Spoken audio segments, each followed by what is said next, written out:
Last time Indonesia వీడియోస్ని మీరందరూ follow అయ్యారు. అలానే మధ్యలో బ్రేక్ వచ్చింది because of some technical issues వల్ల.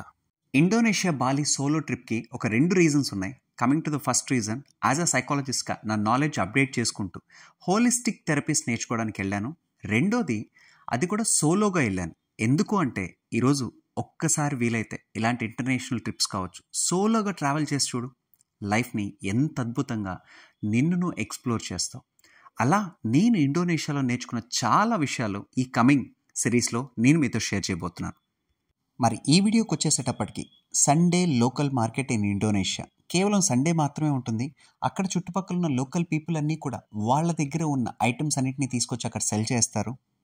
అలానే ఇండోనేషియాలో నేను ఒక 2 క్రియేటివ్ బిజినెస్ ఐడియాస్ చూశాను. అది ఒకటి ఫుడ్కి సంబంధించింది, ఒకటి క్లోతింగ్ బిజినెస్కి సంబంధించింది. అవి నా కమింగ్ నెక్స్ట్ వీడియోస్లో చెప్తాను. సరే, ఇక్కడ నా పాయింట్ ఏంటి అంటే, ఇక్కడికి వచ్చేటప్పటికి చూసారు కదా, ఏంటో మిక్స్ చేస్తున్నారు, ఇవన్నీ చేస్తున్నారు. ఏంటిది అని చూసేటప్పటికి ఒక మష్రూమ్ అంట. ఈ మష్రూమ్ దేనికి సంబంధించింది అంటే బ్రెయిన్ హెల్త్కి, కాగ్నిటివ్ అబిలిటీస్కి, స్ట్రెస్ రిడ్యూస్కి, యాంగ్జైటీకి అండ్ అలానే ADHD కూడా పనికొస్తుంది అన్నారు. బట్ ఇది ఎంతవరకు నిజమో నాకైతే తెలియదు.